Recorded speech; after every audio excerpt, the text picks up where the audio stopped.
Hello guys and welcome to the YouTube channel of Wings A Quran. So let's make it together. Hello guys and welcome to Wings A Quran. My name is Yashodhara Singh Jumwal and this is my lecture number 2 on international organization.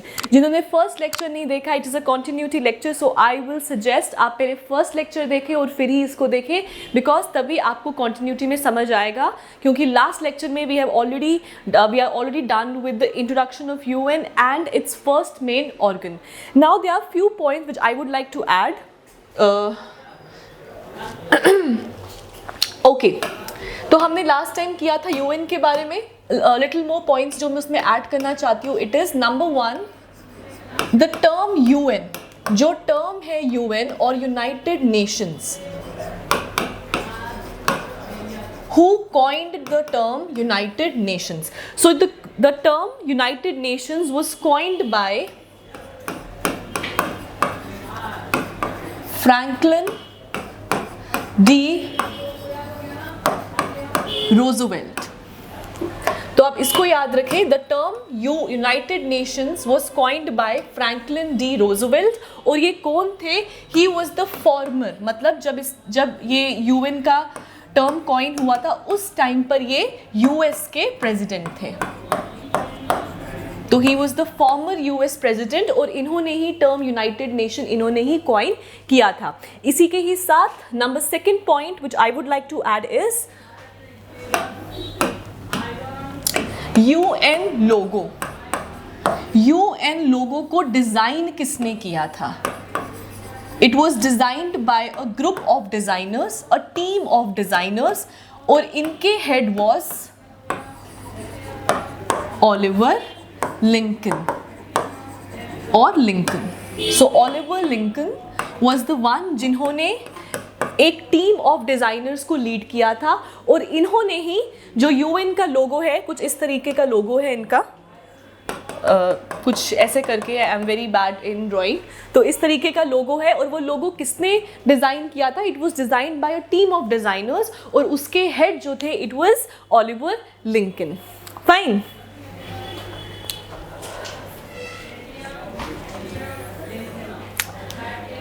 अगर आपको पूछा जाए कि currently at present, currently या presently, who is the representative, permanent representative, permanent representative of India कहां पे? In UN. तो वो कौन है? It is TS. Tirumurti.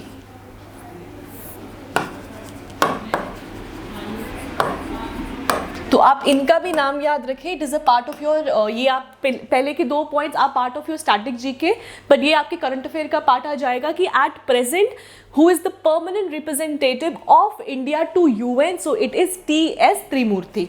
Fine. So ये 3 पॉइंट्स आप जरूर ऐड कर लें अपने as a part of your introduction to United Nations. So in the last lecture we have already finished with United Nations General Assembly and today we are going to start with another important organization, main organ of United Nations, that is United Nations Security Council. Now UNSC is a very important organ. It is one of the most powerful organs of United Nations और ये एक main organ भी है.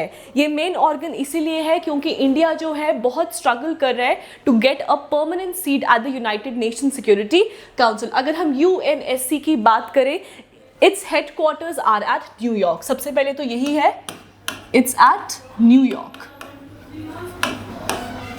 Now all the headquarters, main organs के जो headquarters हैं United Nations के, वो सबके सब न्यूयॉर्क में ही हैं सिवाय एक के. वो कौन सा नहीं है वो हम आगे करेंगे. बाकी अगर आपको कभी भी पूछे कि यूएनएससी का हेडक्वार्टर क्या है, ईसीओ एससीओ का हेडक्वार्टर क्या है, उन सब के हेडक्वार्टर्स आर एट न्यूयॉर्क. सिर्फ एक ही मेन ऑर्गन है यूनाइटेड नेशन का जो एक एग्जेम्पशन है which is not at New York, वो कहीं और है. वो हम आगे के लेक्चर में ही इसी लेक्चर में आगे करेंगे। सो अगर हम यूनाइटेड नेशन सिक्योरिटी की बात करें जिसके नाम में ही सिक्योरिटी है, so its main agenda is to maintain international peace and security. तो इंटरनेशनल पीस और सिक्योरिटी कि जब भी बात होगी it is related to UNSC, United Nation Security Councils. Now UNSC has 15 members. How many members are there? It has 15 members. UN के member states है 193 और इसके members कितने हैं? इसके 15 members हैं. Now it has 5 permanent members and it has 10 non-permanent members. So making 10 plus 5 is 15. Now जो ये 10 non-permanent members हैं, हमने last lecture में किया था, उनको कौन elect करता है? They are elected by the General Assembly. तो इनको General Assembly ही elect करती है। कितने टर्म के लिए करती है? For a term of 2 years। 2 साल के लिए, टर्म भी इंपॉर्टेंट है, for the term of 2 years इसको जनरल असेंबली जो 10 नॉन परमानेंट मेंबर्स हैं उनको इलेक्ट करती है। अगर हम 5 नॉन परमानेंट मेंबर्स की बात कर रहे हैं तो वो 5 नॉन परमानेंट मेंबर्स कौन कौन से हैं? It is US, UK, China, France, Russia. So ये क्या है? इसके 5 परमानेंट मेंबर्स। ठीक है, तो ये क्या है इसके? US, UK, China, France and Russia, they are its 5 permanent members. और बाकी के जो 10 नॉन परमानेंट मेंबर्स हैं, they are elected by the General Assembly for the term of 2 years। नाउ जो यूनाइटेड नेशंस रिकमेंडेशंस देता है, now there is a difference between recommendations and binding agreements. now united nations जो बातें बोलता है वो डिस्कस डिबेट करता है और रिकमेंडेशन देता है। रिकमेंडेशन का मतलब हो गया it may not be binding, वो बाइंडिंग नहीं हो सकते अपने मेंबर स्टेट्स के ऊपर। जबकि हम यूएनएससी को इसीलिए इतना स्ट्रॉन्ग ऑर्गेनाइजेशन इसीलिए मानते हैं क्योंकि ये जो बातें बोलता है they are binding on its members. एक तो हैंडफुल ऑफ मेंबर्स हैं, 15 मेंबर हैं इसके, तो जो भी ये रिकमेंडेशन देता है, जो भी ये बातें बोलता है, they are binding on the member states. Fine. So UNSC की जो भी रिकमेंडेशंस होते हैं, जो भी बातें होते हैं, they are binding on its members. Now all the members, जितने भी मेंबर्स हैं, ऑब्वियसली जितने भी इसके मेंबर्स रहेंगे, मेंबर हैं, तो उनके पास क्या है? उनके पास एक वोट है। So they are entitled with 1 vote provided जो P5 नेशंस थे आपके, US, UK, Russia, China and France, वो क्या है? उनके पास एक स्पेशल पावर है which is called as the veto vote. इनके पास क्या है? वीटो वोट या वीटो पावर है। किनके पास है? उन्हीं 5 के पास, जिनको हम प्यार से P5 नेशंस भी कहते हैं। Now what is veto vote? Veto vote का मतलब ये, आप बहुत बार न्यूज़ में सुनते होंगे, चाइना ने अपना वीटो इस्तेमाल कर लिया, रशिया ने अपना वीटो इस्तेमाल कर लिया। वीटो का मतलब ये हो गया, if at all there is कोई डिस्कशन हो रहा है, किसी भी रिफॉर्म की बात हो रही है, किसी भी चीज़ की बात हो रही है और उसके ऊपर आप एक वोटिंग करते हैं। फाइन, तो वोटिंग, एक चीज़ को, एक प्रोसीजरल चीज़ को पास करने के लिए आपको कितने चाहिए? आपको चाहिए 15 मेंबर्स हैं। 15 में से अगर 9 ने उसको पास कर दिया तो हम मानते हैं कि भैया वो जो डिसीजन था प्रोसीजरल मैटर के ऊपर वो पास हो चुका है, प्रोवाइडेड जो आपके P5 नेशंस हैं वो अपना वीटो इस्तेमाल ना करें। सो एब्सेंस ऑफ नेगेटिव वोट, जिसको हम क्या बोलते हैं? वीटो बोलते हैं।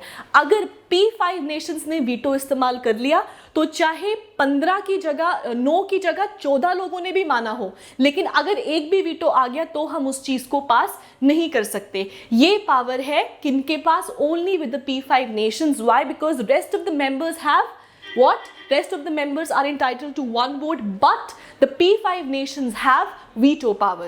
So एक प्रोसीजरल मैटर को पास करने के लिए 9 बंदे चाहिए, 15 में से 9 ने किया तो pass, provided absence of veto. Fine. अब जब हम परमानेंट और नॉन परमानेंट मेंबर्स की बात कर रहे हैं, यहाँ पे हम बहुत इंपॉर्टेंटली G4 नेशंस की बात करते हैं। नाउ आपको पेपर में आ सकता है क्योंकि इंडिया स्ट्रगल कर ही रहा है for the seat for the permanent members की सीट के लिए, it is already struggling a lot. So they can ask you कि G4 नेशंस में कौन कौन से कंट्रीज आती हैं। G4, G का मतलब होता है group, so it is a group of 4 Nations और ग्रुप ऑफ 4 स्टेट्स, और उन 4 स्टेट्स के नाम आप कैसे याद रख सकते हैं? Remember with the big J, आप उसको याद रख सकते हैं एज बिग जे।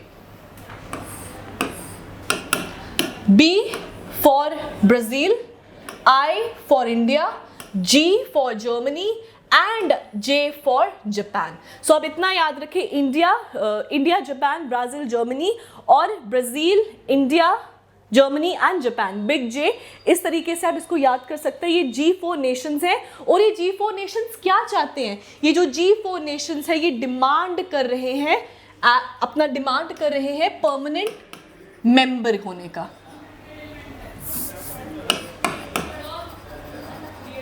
तो ये एक परमानेंट सीट चाहते हैं एट UNSC। ये बिग जे और G4 nations they want permanent seat at UNSC, और ये उसके लिए स्ट्रगल कर रहे हैं। नाउ अगर स्ट्रगल कर रहे हैं लेकिन अभी तक फिर भी इनको ये परमानेंट सीट नहीं मिला है। सीट क्यों नहीं मिला है? क्योंकि इनको अपोज करने के लिए आता है कॉफी क्लब। क्या आता है आपका? Coffee club. कॉफी क्लब में वो कंट्रीज आती है, it is under the leadership of Italy. It is under the leadership of Italy. और ये क्या चाहती हैं? ये वो नेशंस हैं जो चाहते हैं कि परमानेंट जो मेंबर्स हैं वो नहीं बढ़े। फाइन। सो G4 नेशंस जो परमानेंट सीट चाहते हैं, और कॉफी क्लब जो हेड कर रहा है, जिसका लीडरशिप इज अंडर इटली, वो अपोज कर रहा है कि जो आपका परमानेंट मेंबर्स हैं उनकी संख्या बढ़नी नहीं चाहिए। और अगर UNSC के जो रिफॉर्म्स हैं, अगर आपको रिफॉर्म में चेंज लाना है, प्रोसीजरल मैटर के लिए तो आपको 9 out of 15 चाहिए, right, in the absence of veto vote. अगर आपको रिफॉर्म में चेंज लाना है UNSC के लिए, तब आपको एब्सोल्यूट मेजॉरिटी चाहिए 2/3 की, और 2/3। फाइन। सो इनको क्या चाहिए? इनको रिफॉर्म में चेंज लाने के लिए 2/3 मेजॉरिटी चाहिए, which is the absolute majority. तभी रिफॉर्म में चेंज आएगा, प्रोवाइडेड अगर कोई भी वीटो पावर उसका इस्तेमाल नहीं किया गया है। Now India, now this is an important point two remember, India अभी तक 7 टर्म्स के लिए, मतलब 7 terms, so 7 into 4 how many years? 2 साल के लिए बनते हैं non permanent members.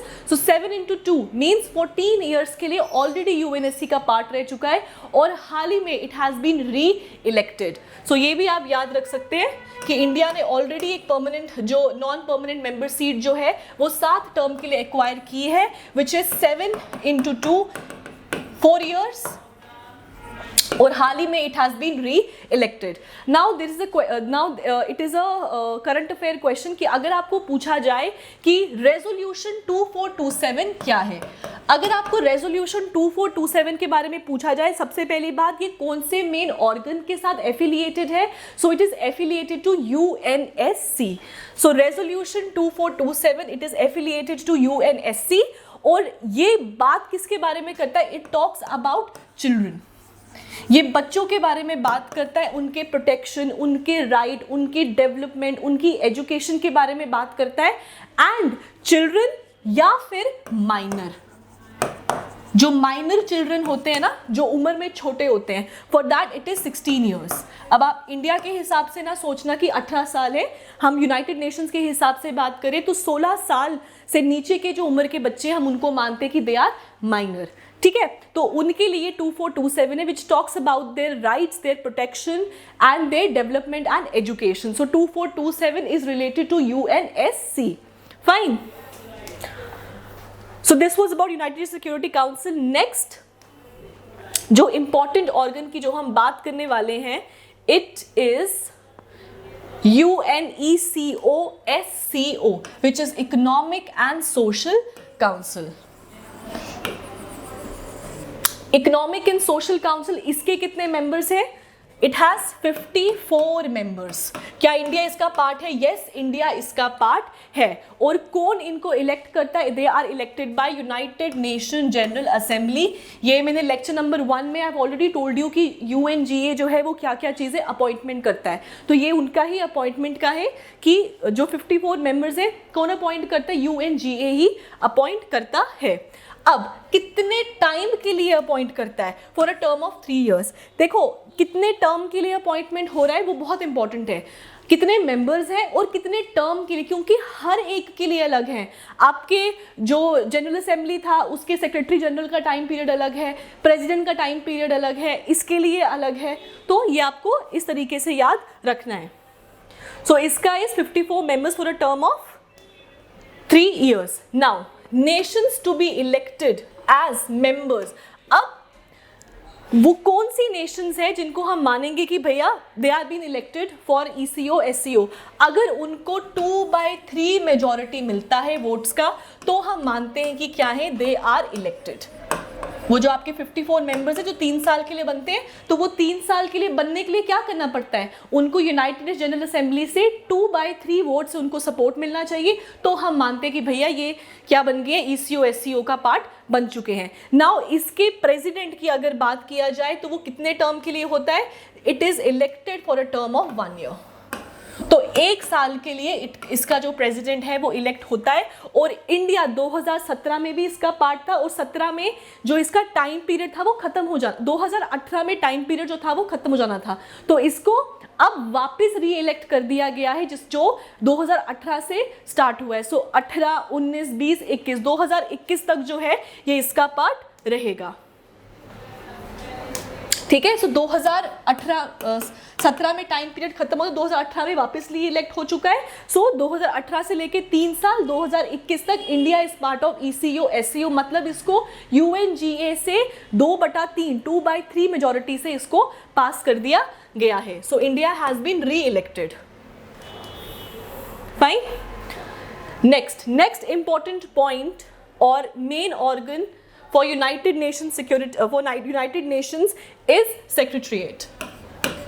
Now Secretariat क्या है? Secretariat वो है जो United Nations के डे टू डे वर्क्स के साथ डील करता है। डे टू डे काम के साथ डील करने वालों को हम क्या बोलते हैं, ये सेक्रेटरीट का पार्ट है। इसके अंदर नंबर ऑफ मेंबर्स होते हैं और जितने भी सिविल सर्वेंट्स वगैरह होते हैं इंटरनेशनली वो इनके अंडर काम करते हैं। नाउ सेक्रेटरीट का हेड कौन होता है? Head is the secretary general of UNGA। जो सेक्रेटरी जनरल है, अगर हम अभी की बात करें तो who is he, it is Antonio Guterres जो पोर्चुगल के हैं एंड द 9th नंबर पे आपके सेक्रेटरी जनरल है, वही हैं जो सेक्रेटरीट को हाल ही में या अभी इसको हेड कर रहे हैं। और कितने टाइम पीरियड के सेक्रेटरी जनरल बनता है, for a term of 5 years। ठीक है, अब इसमें स्टाफ मेंबर्स को डे टू डे काम करना है, बहुत काम होता है, तो जो इसके अंडर स्टाफ काम करता है दे आर इंटरनेशनल, सारे कंट्री से आते हैं। And who are they are civil servants. जो इंटरनेशनली सिविल सर्वेंट्स हैं वही हैं जो इनके अंडर काम करते हैं। Fine, so this was about secretariat. Next and another important organ of United Nations is International Court of Justice or ICJ. Now ECO SCO and Secretariat दोनों कहाँ पे हैं? ये दोनों के दोनों आपके न्यूयॉर्क में ही इनके हेडक्वार्टर्स हैं। आई टोल्ड यू कि जितने भी आपके हेडक्वार्टर्स हैं मेन ऑर्गन्स के, उनके कहाँ पे, न्यूयॉर्क में ही है, सिवाय एक को छोड़ के। और वो एक एग्जेम्पशन कौन सा है आपका, वो है आपका ICJ, that is international court of justice, जो एक जुडिशियल ऑर्गन है यूनाइटेड नेशन का, जिसके नाम में ही कोर्ट है। वो ऑब्वियस ही बात है, it is related to your judiciary. Now it is the highest court और इसको हम क्या बुलाते हैं, वर्ल्ड कोर्ट भी बुलाते हैं। Its headquarters are at Hague, Netherlands। इसीलिए बहुत जगहों पे इसको हेग कोर्ट ऑफ जस्टिस भी बुलाया जाता है। सो वर्ल्ड कोर्ट और हेग कोर्ट ऑफ जस्टिस इसलिए बुलाया जाता है क्योंकि यूनाइटेड नेशंस का सिर्फ एक ही मेन ऑर्गन है जिसका headquarters are not at New York, it is at Hague, Netherland. और ये सबसे बड़ा जुडिशियल ऑर्गन है यूनाइटेड नेशंस का, इसलिए हम इसको वर्ल्ड कोर्ट के नाम से भी जाना जाता है। Now ICJ is a important main organ क्योंकि हाल ही में इंडिया को एक जीत मिली है रिगार्डिंग द कुलभूषण यादव के केस को रिलेटेड। इंडिया को एक जीत भी मिली है जिसके चलते ICJ becomes an important main organ to study, headquarters at Hague, Netherlands. Fine, अब ये करता क्या क्या है, जुडिशियल ऑर्गन है तो ये हर लीगल डिस्प्यूट के साथ डील करता है, जैसे कि आपके वॉर क्राइम्स, आपके इलीगल स्टेट इंटरफेरेंस, आपका एथनिक क्लेंजिंग कहीं पे हो रहा है, या इसके रिलेटेड और भी इश्यूज जो भी हैं उनके साथ आपका आईसीजे डील करता है। नाउ आईसीजे को आपने कंफ्यूज नहीं करना है विथ आईसीजे को आपने कंफ्यूज नहीं होना है with ICC, with ICC, that is International Criminal Court, International Criminal court.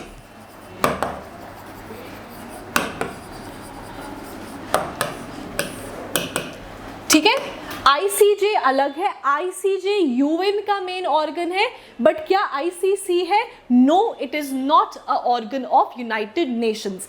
ICJ जो है आपका वो यूएन के नॉर्म्स पे काम करता है, बट आईसीसी यूएन के नॉर्म्स पे नहीं काम करता है, ये रोम स्टैट्यूट के ऊपर काम करता है। फाइन, नाउ जो आपका आईसीजे है वो यूएन का एक मेन ऑर्गन है, बट क्या आईसीसी है? नो, आईसीसी जो है वो यूएन के अंडर नहीं आता है। ये किन चीजों पे काम करता है? It works under Rome Statute. Fine, ये आपको याद रखना, ये रोम स्टैट्यूट के ऊपर काम करता है। क्या इंडिया इसका पार्ट है? नो, इंडिया इसका पार्ट नहीं है। और ये डील करता है आपके जिनोसाइड्स के वगैरह, जहाँ पे लोगों को मार दिया जाता है, जिनोसाइड किया जाता है, ये उन चीज़ों के साथ काम करता है। और हाँ, एक चीज़ जो दोनों में सेम है वो क्या है? वो ये है कि इन दोनों का हेडक्वार्टर्स हेग में ही है, नीदरलैंड्स। ठीक है, ये आप याद रखना कि दोनों का हेडक्वार्टर्स नीदरलैंड्स में है, हेग नीदरलैंड में है, बट क्या ये दोनों एक है? नो, ये दोनों एक नहीं है। क्या इनकी जो बातें जाती हैं, बोले are they binding? No, they are not binding. Fine, वो काम करता है आपके यूएन के नॉर्म्स के ऊपर, ये जो है आपका क्या कहते हैं उसको, रोम स्टैट्यूट के ऊपर काम करता है। फाइन, सो आपने उसके साथ कंफ्यूज नहीं होना है। अब ये लीगल डिस्प्यूट्स के साथ काम करता है। अब आता है कि इसके मेंबर्स कितने हैं। मेंबर्स हैं इसके 15। अब इसमें क्या है, जो आपके 15 मेंबर्स हैं, ये इलेक्ट कौन करता है? सबसे पहले they are elected by UNGA, हमने किया था, एंड यूएनएससी। अब दोनों को इसको सुनिएगा ध्यान से, यूएनजीए एंड यूएनएससी, अगर दोनों से एब्सोल्यूट मेजॉरिटी, दोनों से इंडिविजुअली, अगर कोई कंट्री या स्टेट इंडिविजुअली 2/3 एब्सोल्यूट मेजॉरिटी के साथ पास होता है, तो हम मानते हैं कि वो क्या है, पार्ट आपका, वो जो है वो आईसीजे का जज बनने के लिए पास हो चुका है। और कितने जजेस होते हैं? 15 जजेस होते हैं, जिसमें से 5 जजेस जो हैं वो P5 नेशन से होने चाहिए। सो 5 तो ऑलरेडी आपका P5 नेशन से आ गया, और बाकी के जो 10 हैं वो आपके ऑब्वियसली नॉन परमानेंट मेंबर्स उनमें से आते, नॉट नॉन परमानेंट मेंबर्स, लेकिन P5 के अलावा जो नेशंस हैं उनमें से आ सकते हैं, लेकिन 5 जो हैं वो P5 नेशन से होने चाहिए। ठीक है, अब कितने टाइम पीरियड के लिए ये बनते हैं? अब जो ये आपके जजेस हैं ये बनते for a term of 9 years, या here, so for a term of 9 years, 9 साल के लिए ये 15 जजेस जो है इलेक्ट होते हैं। 5 P5 नेशन से आते हैं और बाकी के 10 जो है P5 नेशंस के अलावा जो नेशंस हैं उनमें से आते हैं for a term of 9 years। और आईसीजे में है आपके 5 ऐसे जजेस जो कॉन्टिन्यूटी के लिए होते हैं। कॉन्टिन्यूटी मतलब जब इलेक्शंस चल रहे हैं, जब वापस से री इलेक्ट होने हैं, उस टाइम पे कौन जजेस होंगे जो ये कार्यकाल को संभालेंगे? वो है वो 5 जजेस। और वो जो 5 जजेस हैं वो कितने टर्म के लिए इलेक्ट होते हैं? वो टर्म के लिए इलेक्ट होते हैं 3 साल के। तो 3 साल के टर्म के लिए वो 5 जजेस इलेक्ट होते हैं, और जो 15 है for a term of 9 years elect होते हैं। फाइन, अब अगर मैं बोलूं कि अगर इंडिया के 2 काबिल जस्टिस हैं उनको जज बना दो, तो ऐसा नहीं हो सकता। एक नेशन या एक कंट्री से सिर्फ एक ही वहां जाके बैठ सकता है, मतलब नो 2 जजेस, कोई भी 2 जजेस जिनकी नेशनैलिटी सेम है वो इकट्ठे सेम टाइम पे आईसीजे में जज का काम नहीं कर सकते। अगर हम इंडिया की बात करें तो अभी जिनको री इलेक्ट किया गया है फॉर द एज द जज of ICJ, it is justice Dalveer Bhandari. So justice Dalveer Bhandari, उनको री इलेक्ट किया गया है एज द जज ऑफ आईसीजे. और अगर हम इसके प्रेसिडेंट और वाइस प्रेसिडेंट की बात करें तो वो कितने टर्म के लिए इलेक्ट होते हैं? For a term of 3 years. Fine. So this was about your International Court of Justice, not to get confused with ICC, that is International Criminal Court, which works on Rome Statute. ठीक है? Next, and an important organ, important तो मैं नहीं कह सकती, लेकिन इसके बारे में आप पढ़ लीजिए.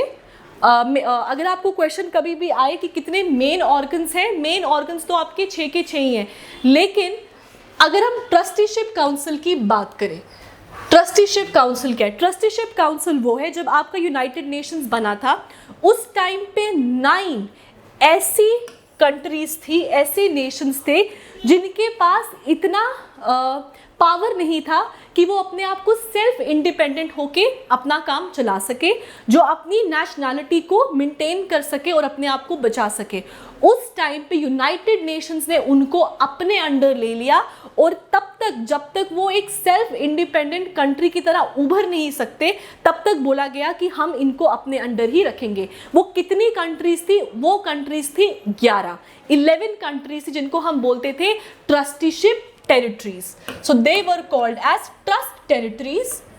उनको ट्रस्ट टेरिटरीज कहते थे 11 को, जिनको यूनाइटेड नेशंस ने अपने अंडर लिया था, क्योंकि वो इतनी पावरफुल नहीं थी कि वो सेल्फ इंडिपेंडेंट होके एज अ नेशन चल सकती थी. लेकिन 1994 में एक लास्ट कंट्री वॉज पलाउ. 1994 में द लास्ट कंट्री वॉज पलाउ, जिसने अटेन कर लिया सेल्फ गवर्नमेंट और इंडिपेंडेंस. वो काबिल हो गई कि वो क्या करेगी? सेल्फ गवर्नमेंट या इंडिपेंडेंस कर सकती है. और 11 में से जो लास्ट कंट्री जो इस ट्रस्ट टेरिटरी से बाहर निकली, it was Palau. Now trusteeship council बना ही इन 11 ट्रस्ट टेरिटरीज के लिए था.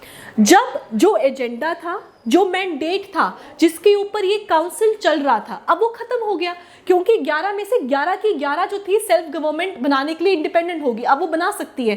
तो ट्रस्टीशिप का जो फाउंडेशन था वो खत्म हो गया, जिसके लिए ये बनी थी, जिसके चलते आज के टाइम पे इसका एग्जिस्टेंस और जो रोल है, इट इज अनसर्टेन कि वो क्या वापस फंक्शन में आएगा या नहीं आएगा, उसके बारे में हम कुछ भी नहीं कह सकते. So this main organ of United nation is at present not functional. Why?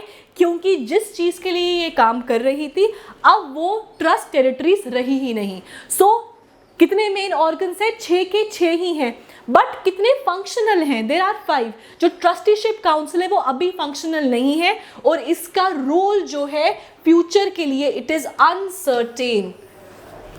हो सकता है कल को कोई वॉर हो जाए, या कोई कंट्री कोई गरीब हो जाए, या जिस तरीके से आजकल चलती रहती है, कोई कंट्री किसी पे हमला कर रही है, कोई किसी पे कर रही है. अगर फिर से ऐसी कोई ट्रस्ट टेरिटरी आ गई जिसको यूनाइटेड नेशंस को अपने अंडर लेना पड़ेगा, so this council can again come into action. लेकिन एट प्रेजेंट 1994 के बाद पलाउ वाज द लास्ट नेशन, जो 11 में से लास्ट नेशन था जो ट्रस्टीशिप काउंसिल ट्रस्ट टेरिटरी से बाहर निकल गया. और उसके बाद जो मेन एजेंडा और जो मैंडेट था जिसके ऊपर ये ट्रस्टीशिप काउंसिल चल रहा था, वो खत्म हो गया. फाइन. सो यहाँ पे हमने खत्म किया है हमारे main organs. In the next lectures we are going to talk about the specialised agencies of United Nations. Thank you and have a nice day.